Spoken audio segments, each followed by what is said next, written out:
আসসালামু আলাইকুম। হ্যালো পেটুক জনগণ, দুপুরের মিলে আপনাদের সবাইকে স্বাগতম। আজকে কিন্তু কালা আমাদের জন্য স্পেশাল কিছু রান্না করেছে। দেখতে পাচ্ছেন যে আজকে পুঁই শাক রয়েছে। প্রথমেই পুঁই শাক দিয়ে প্রথমে ভালো করে খেয়ে নিলাম। আজকে কিন্তু পুঁই শাকের পরিমাণ অনেক দিয়েছে কালা। প্রত্যেকদিন কিন্তু শাকের পরিমাণ অনেক কম থাকে, সেটা আপনারা প্রত্যেকটা ভিডিওতেই দেখেন। আজকে কিন্তু শাকের পরিমাণ অনেক বেশি, সেজন্য তো কালা একটা ধন্যবাদ পেতেই পারে। কালাকে অসংখ্য ধন্যবাদ জানিয়ে প্রথমে খাবার শুরু করলাম পুঁই শাক দিয়ে।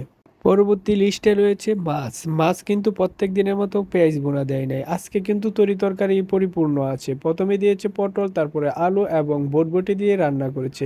রান্নাটা কিন্তু অনেক স্বাদ হয়েছে আজকে। আজকে কিন্তু তরকারির পরিমাণও অনেক বেশি, তাই কালাকে আবারও ধন্যবাদ জানিয়ে দিচ্ছি। আমার এই খাবারের ভিডিওগুলো যাদের কাছে ভালো লাগে তারা অবশ্যই একটা ফলো দিয়ে দেবেন। আজকে কিন্তু মাছ আরেকটা পেয়েছি, কারণ আমাদের মেসে একজন মাছ খায় না, তার মাছটা আমাকে দিয়ে দিয়েছে।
যদি তোয়াক্কা না করি শুনতে যা কোনো ওই গেল না তাহলে কোশ্চেন গেল তাকে আমরা যতই মুখস্থ করে এলো নবীজি নবীজি নবীজি তার চেহারা এটা কোশ্চেন গেল ভাই